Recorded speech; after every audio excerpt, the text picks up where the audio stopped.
ulama yang lain lagi menjelaskan wala asla lil musafahah ba'da sholatis subhi wal asri walakin la ba'sa biha fa innaha min jumlatil musafahah. Imam Ibnu Hajar Al-Haythami beliau mengatakan bahwasanya tidak ada dasarnya bersalaman setelah sholat subuh dan asar. Dasarnya itu tidak ada yang bersalaman setelah sholat subuh dan asar. Tetapi walakin la ba'sa, tak apa-apa kalau ada orang yang nak mengejokannya. Karena fa innaha min jumlatil musafaha. Karena perkara itu termasuk makna global dari bersalaman yang sudah disyariatkan. Berjabatan tangan yang sudah disyariatkan. Imam Al-Muttalib At-Tabari, Imam At-Tabari menjelaskan dengan mengemukakan sabda Nabi Shallallahu Alaihi Wasallam yang terdapat di dalam Sahih Bukhari, di dalam Sunan Darimi, di dalam Sunan Ahmad. Kharaja Rasulullah Shallallahu Alaihi Wasallam bil hajirah ilal batha. Fatawaddu'a thumma shalla zuhra rak'ataini wal 'ashra rak'ataini wa baina yadayhi anazatun. Qala Syu'bah wa zada fihi 'aun an abihi Abi Juhaifah qala kana yamurru min wara'i hal mar'ah wa qama an-nas faja'alu ya'khuduna yadayhi fayamsahuna biha wujuhahum. Qala fa akhadtu bi yadihi fa wada'tuha 'ala wajhi fa idza hiya abradu minas salji wa atyabu raihatan minal miski. Abu Juhaifah telah meriwayatkan bahwa Rasulullah Shallallahu Alaihi Wasallam suatu ketika keluar di siang hari yang panas. Nabi keluar itu ke Batha. Kemudian beliau berwudu, sholat zuhur 2 rakaat, sholat asar 2 rakaat. Maksudnya Nabi sholat jamak qashar, jamak dan qashar. Zuhurnya 2 rakaat, kemudian sholat asar 2 rakaat. Dan didatangkan dan di tangan Nabi Shallallahu Alaihi Wasallam ketika itu terdapat tombak, sebuah tombak. Nabi memegang sebuah tombak. Di dalam riwayat itu Syu'bah mengatakan, Aun menambahkan di dalamnya dari ayahnya dari Juhaifah, dia telah mengatakan di belakang Nabi Shallallahu Alaihi Wasallam ketika itu lewat seorang wanita dan manusia langsung bangun. Ketika itu mereka langsung, ketika bangun itu Nabi pun bangun, dan ketika Nabi bangun para sahabat merebut tangan Nabi Shallallahu Alaihi Wasallam. Maksudnya mereka saling berebutan untuk berjabatan tangan bersalaman dengan Nabi Shallallahu Alaihi Wasallam. Setelah itu, setelah berjabatan tangan, mereka mengusap wajah mereka dengan tangan beliau. Jadi bukan hanya sekedar berjabatan tangan dicium saja, sampai diusapkan tangan Nabi itu sudah berjabatan tangan terus harus diusapkan. Ada yang tidak dapat, yang tidak sempat seperti itu, bekas tangan Nabi diusapkan ke wajah. Jadi makanya ada di antara kita yang berjabatan tangan karena mau dapatkan barokah, setelah berjabatan tangan dia diusap ke mukanya, dan seperti itu. Kemudian Abu Juhaifah telah mengatakan, aku pegang tangan Nabi Shallallahu Alaihi Wasallam dan aku letakkan tangan Nabi Shallallahu Alaihi Wasallam pada wajahku. Aku merasakan bahwa tangan Nabi Shallallahu Alaihi Wasallam itu lebih sejuk dari salju dan lebih wangi dari minyak wangi. Jadi itu perbuatan Abu Juhaifah terhadap Nabi Shallallahu Alaihi Wasallam. Para sahabat pun banyak yang seperti itu. Jadi kalau Nabi memberikan kesempatan untuk berjabatan tangan, berebut sahabat itu berjabatan tangan. Kemudian Imam Tabari menjelaskan tentang hadis ini bahwa perkara ini disukai. Karena apa? Lantaran manusia ketika itu telah berkerumun untuk bersalaman dengan Nabi Shallallahu Alaihi Wasallam setelah melakukan sholat berjamaah.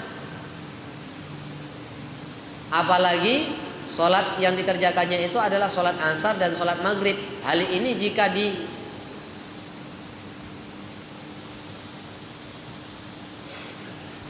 jika diteliti dengan baik, maka akan memiliki tujuan yang baik juga. Karena apa? Karena berjabatan tangan itu akan menghapuskan dosa-dosa, akan menggugurkan dosa-dosa yang dimiliki oleh orang yang berjabatan tangan itu sendiri, dan akan menghilangkan sifat benci. Kebencian itu akan hilang dari diri umat Islam, dari hati umat Islam, dan akan hadir sifat kasih sayang dan semisalnya terhadap sesama kaum muslimin. Maka identik biasanya kalau orang yang meminta maaf itu dengan berjabatan tangan. Itu identiknya seperti minta maaf, padahal minta maaf itu adalah ijab qabul, ucapan seseorang dan diterima atau tidak dengan orang yang dimintai maaf. Tapi biasanya identik dengan berjabatan tangan ataupun menghalalkan sesuatu ataupun pernikahan. Pokoknya yang mendatangkan penjalinan hubungan kasih sayang itu identik dengan berjabatan tangan. Jadi berjabatan tangan ini faedahnya selain menggugurkan dosa juga akan menghilangkan kebencian kepada sesama kaum muslimin, akan menimbulkan rasa kasih sayang sesama kaum muslimin. Maka itulah dianggap oleh Imam Tobari, perkara ini adalah perkara baik manakala dikerjakan sesering mungkin. Sesering mungkin dikerjakan, sering-sering berjabatan tangan ini hal yang baik. Apalagi sampai setelah sholat berjabatan tangan. Saya cukupkan ini saja untuk ulama yang mengatakan bahwa perkara itu diperbolehkan. Nanti katanya saya tak seimbang pula. Ada ulama yang mengatakan bahwasanya perkara itu bid'ah. Di antaranya seperti yang disampaikan oleh Ibnu Taimiyah. Beliau mengatakan bahwa beliau ditanya tentang berjabatan tangan setelah sholat, apakah perkara itu disunnahkan ataupun tidak. Maka beliau menjawab, alhamdulillah, bersalaman sesudah sholat itu tidak disunnahkan, bahkan itu adalah bid'ah. Dan Ibnu Taimiyah tidak menerima adanya bid'ah hasanah dan bid'ah sayyi'ah ataupun bid'ah. Dia bilang pokoknya menurut Ibnu Taimiyah yang namanya bid'ah semuanya dhalalah. Jadi beliau mengatakan bahwasanya berjabatan tangan setelah sholat itu bid'ah. Yang dimaksud oleh Ibnu Taimiyah bid'ah itu adalah bid'ah dhalalah. Ada lagi pendapat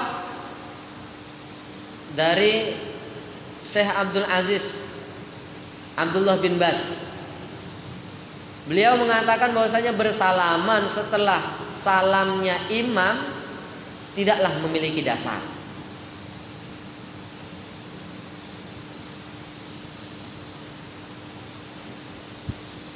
Sebaiknya kaum muslimin fokus kepada amalan yang sudah diajarkan oleh Nabi Shallallahu Alaihi Wasallam. Jadi ini nasihat beliau. Jadi tidak perlulah berjabatan tangan kata beliau kalau selepas sholat. Dan ada ulama-ulama yang lainnya, termasuk di dalamnya adalah para ulama yang berada di Lajnah Daimah Kerajaan Arab Saudi. Beliau mengatakan ketika ditanya hukum bersalaman berjabatan tangan selepas sholat itu apa, maka jawaban Lajnah Daimah mengatakan bahwasanya itu adalah bid'ah manakala dikerjakan dengan terus menerus. Kalau dikerjakan dengan terus menerus maka itu adalah bid'ah. Manakala sesekali maka perkara itu tidaklah mengapa. Kalau sesekali maka itu tidaklah mengapa. Tapi kalau terus menerus maka itu bid'ah. Jadi inilah beberapa perkataan para ulama tentang berjabatan tangan setelah sholat. Jadi sekarang kita tinggal pegang yang mana. Semuanya benar. Mereka berlandaskan kepada kitabullah dan hadis Rasulullah Shallallahu Alaihi Wasallam. Semoga perkara ini tidak menyebabkan kita saling berpecah belah. Harapan saya seperti itu. Kalau ada kawan umpamanya lepas sembahyang tanda berjabatan tangan, kita pun maklum. Oh iya. Yang berjabatan tangan umpamanya kita melihat orang yang berjabatan tangan, kita pun maklum. Oh iya. Jadi ada sandarannya sudah kita ketahui bersama, sehingga tidak saling menyalahkan di antara satu dengan yang lain. Wallahu a'lam bishawab. Subhanallah bihamdihi, subhanakallahumma wa bihamdika, asyhadu an la ilaha illa anta, astaghfiruka wa atubu ilaik. Assalamualaikum warahmatullahi wabarakatuh.